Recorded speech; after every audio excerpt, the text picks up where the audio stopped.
As soon as Lewis arrives on the resuscitator, we dry him and assess his initial condition.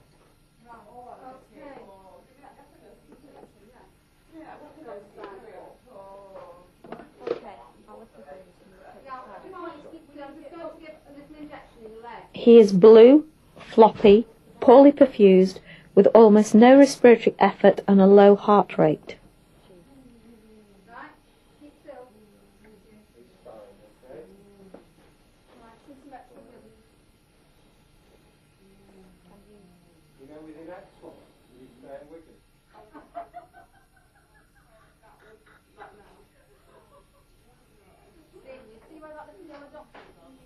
We then intubate Lewis and check the length of the ET tube insertion. Once we have done this, we can give the Curosurf.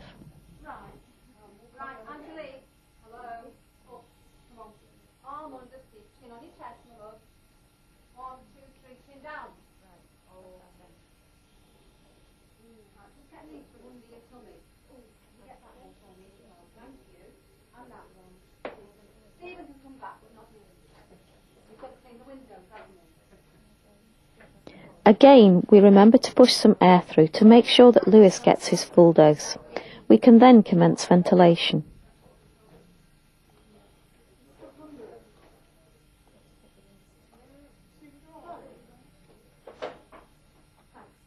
Lewis's condition at birth was not as good as his sister. He had a heart rate of below 100 and made only occasional gasps.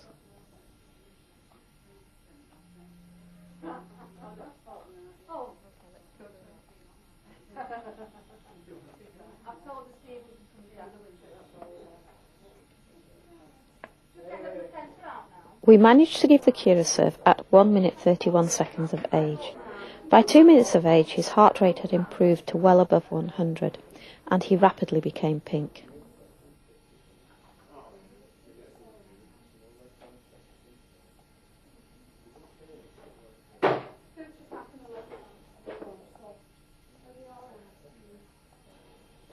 Okay, I'll just show him to Mum. All right. Okay, Lewis, quick trip to your mum.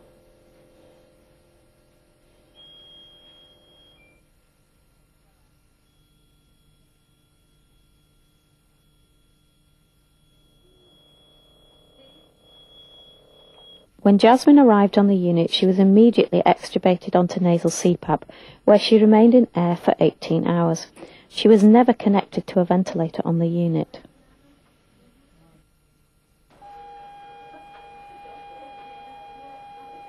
Lewis required ventilation on pressures of 16/4, 35 breaths per minute in 30 to 35% oxygen.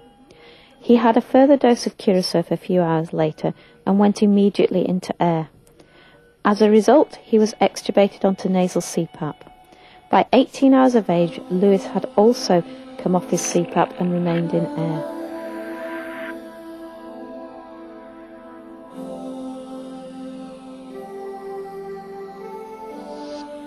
When used as rescue treatment, Curosurf can be administered with or without disconnecting the baby from the ventilator. Dr. Alan Gibson has used Curosurf for a number of years. It is advisable to start treatment as soon as surfactant deficiency has been diagnosed. We don't normally wait for X-ray confirmation. It is advisable to make sure the baby is stable before surfactant is administered, and it is recommended that things such as anemia, hypotension, hypothermia are all corrected. But in fairness, administration of surfactant really can be regarded as part of the stabilisation procedure. To initiate rescue treatment, the established preparation method should be used. The vial of Curosurf should be taken from the fridge and warmed slowly, for example by placing it in the incubator. The nasogastric tube or catheter should be cut to the appropriate length, so that the Curosurf can be delivered towards the end of the endotracheal tube. It is usual to cut the nasogastric tube to 1 centimetre shorter than the ET tube.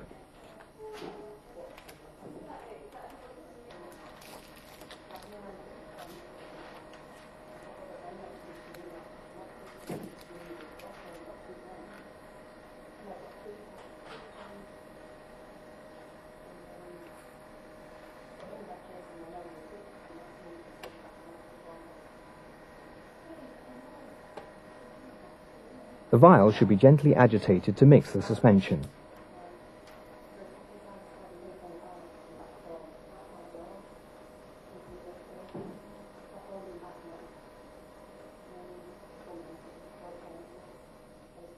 The dose is aspirated from the vial. Any residual surfactant should be discarded.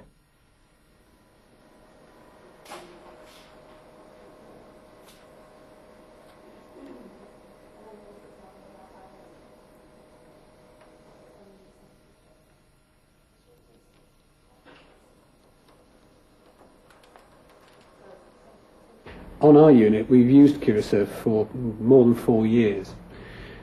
By virtue of the sort of ventilators we use, it's always been our policy to disconnect the baby briefly from the ventilator during administration of surfactant. And in honesty, we've always found this a very simple and straightforward procedure without any particular drawbacks.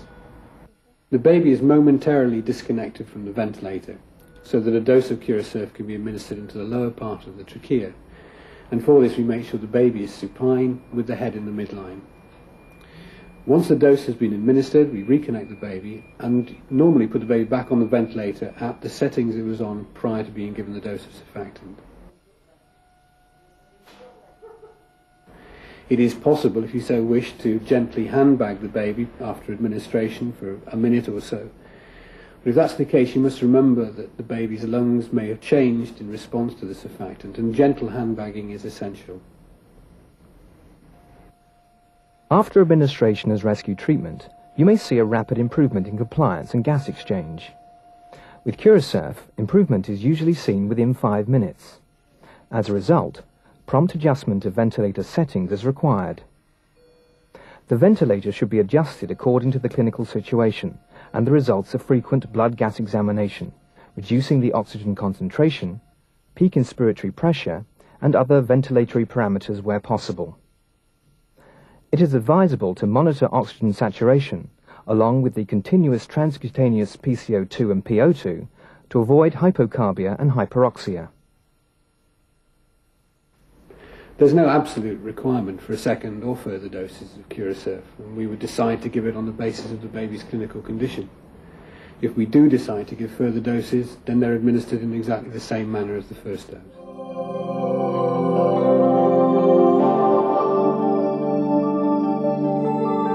For use without disconnection, Curosurf is prepared in the conventional manner. The vial is warmed, agitated, and a dose is aspirated. With ventilation maintained, Curosurf can be administered as a single bolus directly into the lower trachea by passing the nasogastric tube or catheter into the endotracheal tube, for example through the suction port,